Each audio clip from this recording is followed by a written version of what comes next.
كلنا عارفين ان لو واحد فينا وراه حاجة مهمة وعايز يسهر، اول حاجة بيفكر فيها انه يشرب كوباية قهوة. فالسؤال هنا بقى، ليه بعض الناس لما بتشرب القهوة بتلاقيها بتسقط نسخة وعايزة تنام؟ ده اللي هنعرفه في فيديو النهارده. بس كالعاده قبل ما نبدا، لو انت مش مشترك في القناه انزل بسرعه اعمل سبسكرايب وفعل زر الجرس علشان يوصلك فيديوهاتنا اول ما تنزل. ويلا بينا نبدا الفيديو.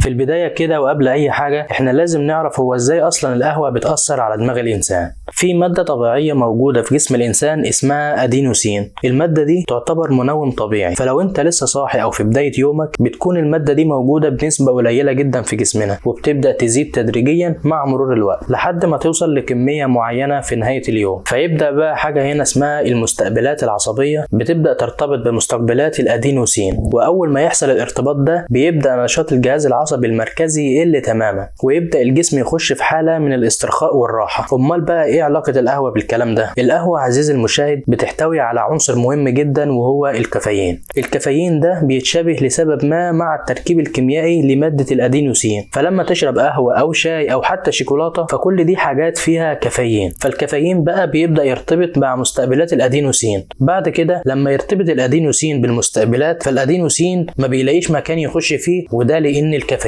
حل محله وبالتالي ما بيقومش بدوره. وعلشان كده بدل ما خلايا الجسم تخش في حالة من السكون فبيحصل العكس وبتكون في حالة نشطة، فيبدأ النشاط الخلوي في الزيادة وتنبيه الجسم ان وقت النوم لسه ما جاش، فيبدأ الجسم يخش في حالة نشاط بدل ما يخش في حالة النوم، وكده يكون السبب في ده هو الكافيين. نيجي بقى للسؤال الأهم في حلقة النهاردة، ليه بقى كتير مننا بيكون عايز ينام أول ما يشرب كوباية قهوة؟ في الحقيقة يا صديقي إن في أكتر من سبب للموضوع ده، من أهمهم هو الاعتياد. فتناول الكافيين بشكل مستمر بيخلي الجسم متعود عليه، ومع مرور الوقت بيقل تأثيره بشكل تدريجي لما نشرب كميات ثابتة من القهوة كل يوم. وبعد كده بيبدأ بقى يحصل صراع بين الكافيين اللي بيخليك تسهر والأدينوسين اللي بيخليك عايز تنام، فيبدأ الأدينوسين يتغلب على الكافيين ويخليك تنام برضه. وعلشان نحل الموضوع ده ونرجع نسهر لما نشرب القهوة، فالحل انك لازم تنقطع عن شرب اي حاجة فيها مادة الكافيين لفترة معينة علشان ترجع مستقبلات الأدينوسين لوضعها الطبيعي مرة تانية. السبب التاني اللي بيخليك عايز تنام بعد ما تشرب القهوة هو كمية القهوة نفسها اللي بتشربها. فهتلاقي اغلبنا مفكر انه لما يزود كمية القهوة فكده هيقدر يسهر اكتر ويحافظ على تركيزه اكبر فترة ممكنة، والحقيقة ان شرب كمية كبيرة من القهوة ده هيكون سبب في حدوث نتيجة عكسية وتبدأ تحس بالإرهاق والتعب. وطبعا زي ما قلنا قبل كده إن الكافيين بيمنع الأدينوسين من الارتباط بالمستقبلات العصبية، فيبدأ الأدينوسين يتجمع ويتراكم لأن مفيش مكان يخش فيه. وأول ما يبدأ مفعول الكافيين يقل فتبدأ بقى جزيئات الأدينوسين المتراكمة دي تهاجم على المستقبلات العصبية بشكل عنيف، ودي حاجة بتخلي الجسم يدخل في حالة اسمها صدمة النوم.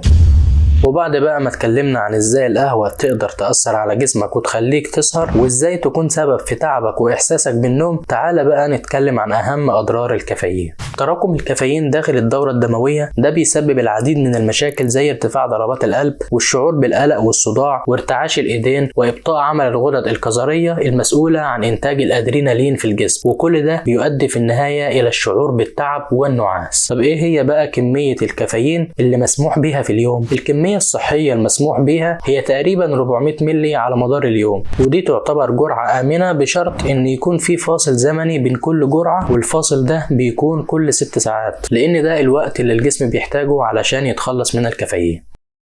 بس كده يا صديقي، في بقى شوية حاجات عايزك تعرفها قبل ما تقفل الفيديو. الحاجة الأولى وهي إن شرب القهوة بالحليب ده برضه بيخليك عايز تنام، وده لأن البروتينات اللي موجودة في الحليب بتخلي عملية الهضم أبطأ شوية، وبالتالي المواد الفعالة في القهوة بتوصل للدماغ في فترة أكبر. تاني حاجة عايزك تعرفها إن الكابتشينو مش بيعتبر قهوة زي ما بعض الناس مفكرة، وده لأن كمية القهوة الموجودة فيه بتبقى مخففة جدا. تالت حاجة والأخيرة إن القهوة اللي فيها سكر كتير ده بيكون سبب في إحساسك بالنعاس علشان الجسم بيتفاعل مع السكر أسرع بكتير لما يتفاعل مع الكافيين، وبالتالي في أقل من ساعة بترتفع مستويات السكر في الدم ويقل فجأة، والحركة دي بتخليك عندك إحساس بالخمول وطاقتك بتقل.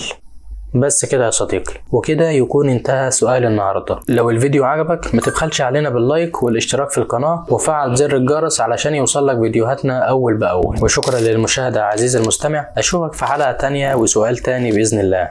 السلام عليكم.